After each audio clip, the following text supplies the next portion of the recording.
Okay, hello everybody. Welcome back to the channel. DELTARUNE Chapter 5 comes out in a week. At least at the time of my recording this, and probably at the time this video goes up, because my videos are like still images.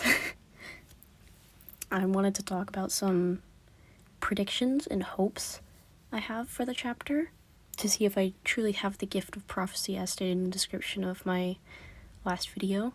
So I think just go ahead, get on into it. I wrote these on a plane while in my notes app, so they might be a little bit sleep-deprived rambling, but first of all, I think Asgore will have plot relevance as opposed to Toriel, especially since he's mentioned the prophecy, but I think he'll take on a role similar to Noel, especially since he most likely already has knowledge of the Dark Worlds, at least a little bit.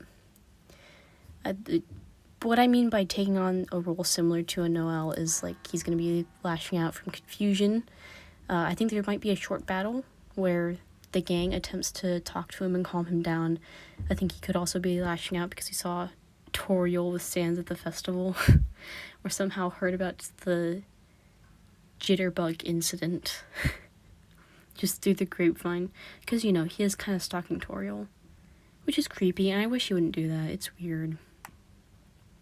Next up, I think this Chris Flowery attack will be from a fight against one of Asgore's flower upstairs. Probably the blue one. The next thing I have written down is just the pot enemy is a mini-boss. Self-explanatory. Rousey Shadow Crystal Boss solo.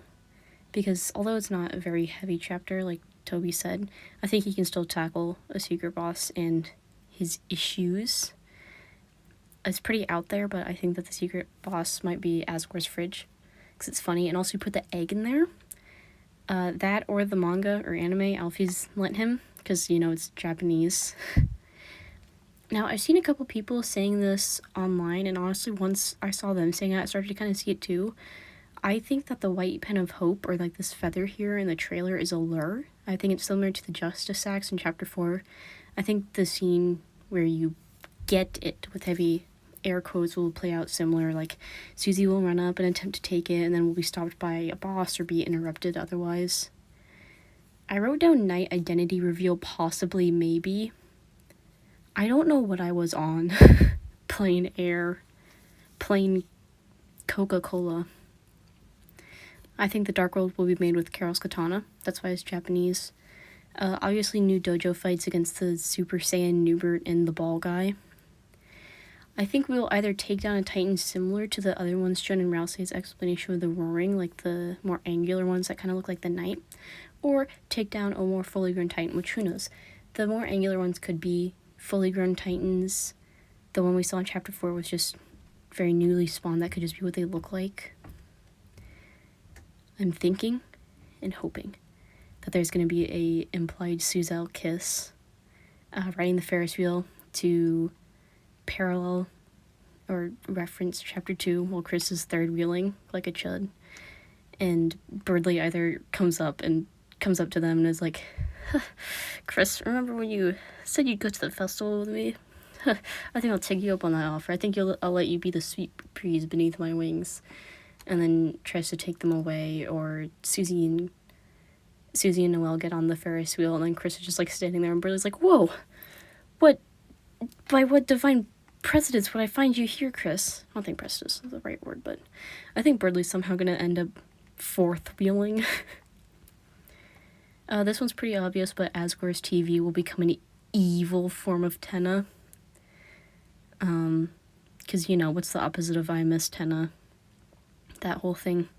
I think the final boss will be a Photoshop Flowey-esque boss. I don't really have any reason for thinking about this, but I think they're going to attempt to do their group project, and then I think they're going to go into the Flower King to ask Asgore for help, and then that's how they fall into the Dark World. Because I don't really see...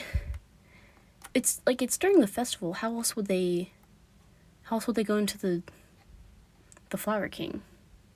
Either that, or Susie's like, hey, let's go talk to your dad and see if he's okay if you heard about the jitterbug incident.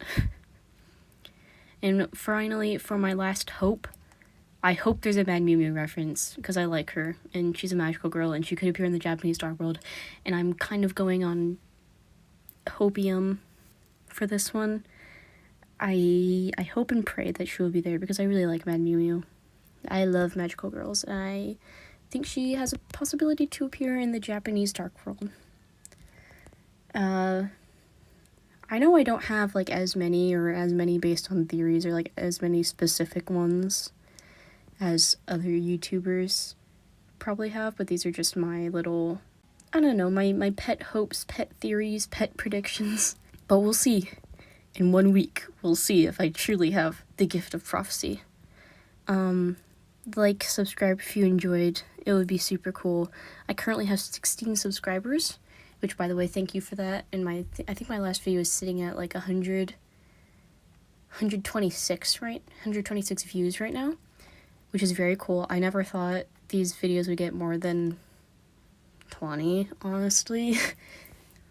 And to be honest, the attention is almost, I say attention, but it's like probably people just absentmindedly clicking on Deltarune related videos. But I don't know, I guess I kind of feel like how Toby Fox described feeling after people started looking more in Undertugs. It's like, oh my gosh, people are actually seeing these videos. What the heck? People outside of my friend group that watch them. But it's just kind of crazy that I managed to get over 100 views on a video, even if the like count is at 8. That's a great ratio. But even so, thanks for 16 subscribers, and thanks for 126 views and 8 likes. I'll see everybody later. Bye bye.